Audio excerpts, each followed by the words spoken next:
In today's episode, we'll be diving deep into the mysterious and highly debated staircase murder case.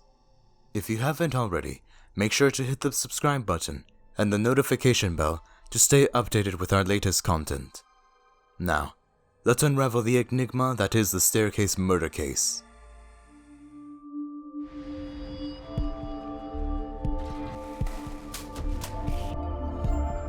Welcome. This is Crime Recall.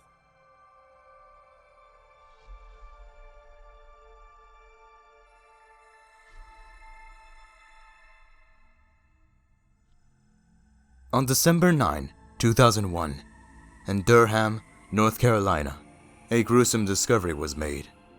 Kathleen Peterson, a successful executive at Nortel Networks, was found dead at the bottom of a staircase in her home. Her husband, Michael Peterson, called 911 and reported that his wife had fallen down the stairs. The couple seemed to have a perfect life, with a beautiful house and a loving family. However, the shocking events that unfolded would reveal a much darker and twisted tale. The question that has haunted many for years is, was Kathleen's death a tragic accident, or was it something more sinister? Michael Peterson, a former newspaper columnist and novelist, claimed that he and Kathleen had spent the night drinking wine and watching the movie America's Sweethearts. He said that after they went outside to enjoy the weather, Kathleen went back inside to go to bed, and he stayed out to smoke. When he went back inside around 2:30 a.m., he found her unconscious at the bottom of the staircase, covered in blood. When the police arrived at the scene, they found a grisly sight. Kathleen's body was laying in a pool of blood. There was blood splattered on the walls around her. The staircase itself had a large amount of blood, and several drops of blood were found on the floor leading to the kitchen. The scene looked like something straight out of a horror movie. The initial autopsy revealed that Kathleen had sustained severe head injuries, including multiple lacerations and a skull fracture. She had also fractured her thyroid cartilage, which is consistent with strangulation. The blood loss from her head injuries was determined to be the cause of death. The medical examiner estimated that Kathleen had been dead for at least 2 hours before her husband called 911, and the amount of blood at the scene was consistent with a prolonged struggle. The information raised suspicions, leading the police to question Michael Peterson's account of the events. The police began to suspect foul play and started investigating Michael Peterson.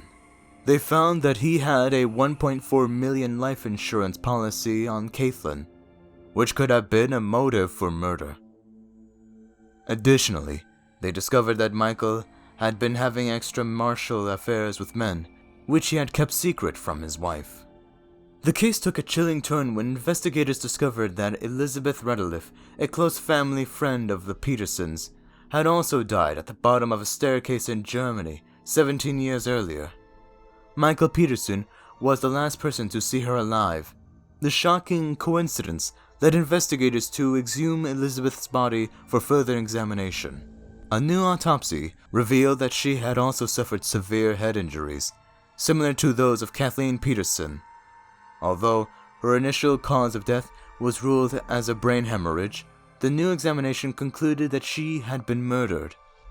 With this eerie connection, Michael Peterson became the prime suspect in both cases. In 2003, Michael Peterson went on trial for the murder of his wife, Kathleen. The prosecution built a strong case using the similarities between the two staircase deaths and the evidence of a staged crime scene. They also brought up Michael's extramarital affairs and the significant life insurance policy as potential motives. The trial was a media circus, with cameras in the courtroom and the public captivated by the twists and turns of the case. One of the most crucial pieces of evidence presented by the prosecution was a bloody shoe print on the back of Kathleen's sweatpants, which matched the sneakers Michael was wearing that night. The defense, on the other hand, argued that Kathleen's death was a tragic accident. They claimed that she had fallen down the stairs after consuming alcohol and Valium, which could have impaired her balance. They also disputed the prosecution's claim that the amount of blood at the scene indicated foul play, suggesting that the blood splatter could be explained by Kathleen's coughing and attempts to get up after the fall. After a lengthy trial, Michael Peterson was found guilty of first-degree murder and sentenced to life in prison, without the possibility of parole. The verdict was controversial, with many people believing that the prosecution had not presented enough evidence to prove beyond a reasonable doubt that Michael had killed his wife. In 2011, Michael Peterson's conviction was overturned due to the discovery of perjury and misconduct by a key prosecution witness, blood splatter analyst Dwayne Deaver. This led to a retrial being ordered. However, in 2017, Michael entered an Alford plea, a type of guilty plea where the defendant maintains their innocence but acknowledges that there is sufficient evidence to convict them. By entering the Alford plea, Michael avoided a second trial and was released from prison, having already served nearly 9 years.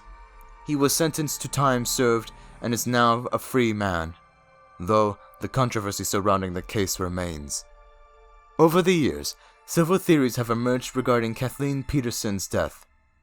Some people believe that an intruder killed her, while others point to the possibility of an owl attack, which could have caused her to lose her balance and fall down the stairs. There are also those who firmly believe that Michael Peterson is guilty and got away with murder.